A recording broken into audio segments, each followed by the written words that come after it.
from the Denver Broncos Media Center, welcome to Broncos Country Tonight with Ryan Edwards and Benjamin Allbright. All right, let's go ahead and get to our key takeaways from the Broncos-Chargers game, and let's start. You are going to start here with your first play that you want to highlight as Justin Simmons made a huge defensive play early on. He had a great game, but he got out there and made an interception early on. Herbert just lollipopped one out there, and Justin Simmons, being the rangy guy that he is, goes over there and gets it. Here's Dave on the call. Herbert in the pocket, steps away from pressure, loads up, throws a ball that will be intercepted. Intercepted at the 40 to midfield. This is Justin Simmons, the ball in his left hand. Now switches it to his right hand. Inside the 20-yard line of the Chargers. Big play by Justin Simmons and this Broncos defense. 46 yards on the return for Simmons. His second interception of the season, 13th of his career, and that's exactly what we had talked about in the pregame.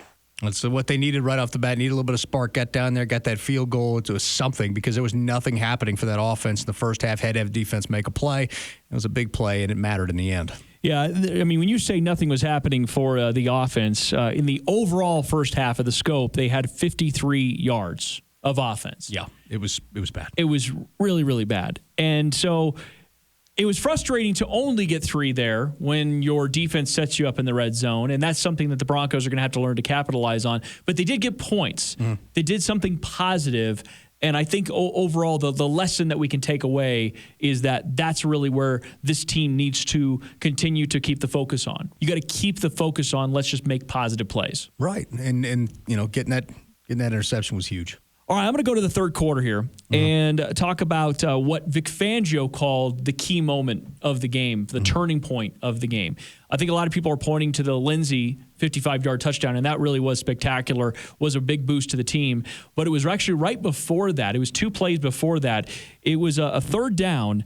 The Broncos were facing 3rd and 8 here. And up to this point, remember I said they had 53 total yards in the first half. They had -5 in the third quarter. So they were under 50 yards of total offense for the game at that point.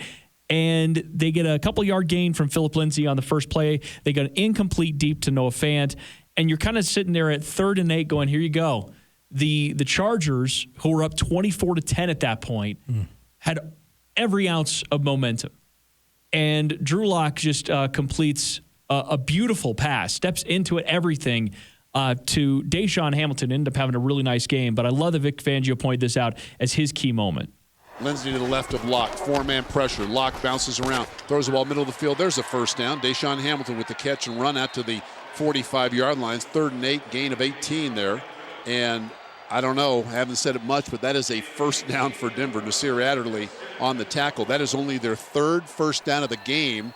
Yeah, I was going to point that out. That was their 3rd first down of the game. There was only their 2nd third down conversion of the game. And my goodness, it couldn't have come at a better time. Now, the very next play was an incompletion to Judy before we set up the Philip Lindsay run. But Deshaun Hamilton, he had a spectacular game. I mean, he really did. And, you know, the one thing that I'll say about Deshaun is he's been consistent for the team, at least in run blocking and his route running. It just hasn't always materialized into much production on the field in the pass game. No, he hadn't caught the ball, and that's the thing. It was good. He probably had his best game catching the ball that I can remember as a Denver Bronco. So good for him on that one. Well, and that was an important moment later on when he had the touchdown catch.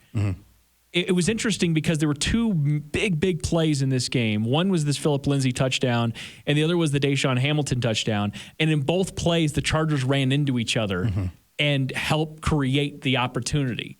But the thing is you got to take it to teams. You got to take it to them to force them into a play where they make a mistake. Okay.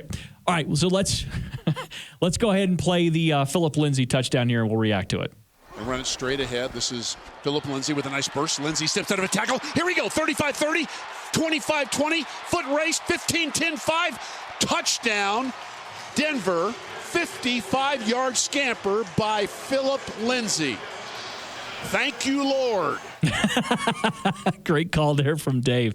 Okay, so first of all, huge credit to Philip Lindsay because this is one of those traditional gap runs that he's just going to have to hit the hole and go. But he had this move where he made the linebacker think that he was going to kind of step to the right, and he brought the linebacker over, and then he used Austin Schlottman, who had been pulling, to kind of be the barrier between. Like Austin Schlottman, who recognized where he needed to pick up because he came over for a double team on a seal, and then he recognized the linebacker's coming through, and he's like, well, I guess I'll just turn around and block him.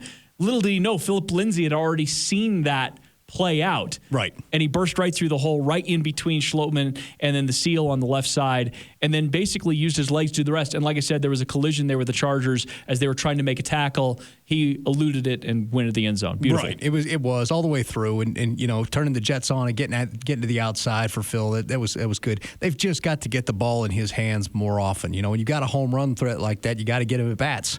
And you know, he was able to do that. That was the spark after the third down conversion that set it off, and it all went down from there. There was some. I was actually up there, you know, in the booth, and Dave off air. I was like, "Oh, we got him right where we want him now." Like it's like kind of joking, but then it happened. So it's funny because you're actually playing back-to-back teams that do this kind of thing. Mm-hmm. The Chargers and the Falcons are two teams that are notorious for giving away games late. But the thing is, what I kept thinking throughout is, hey, you put the pressure on them. You put the onus on them.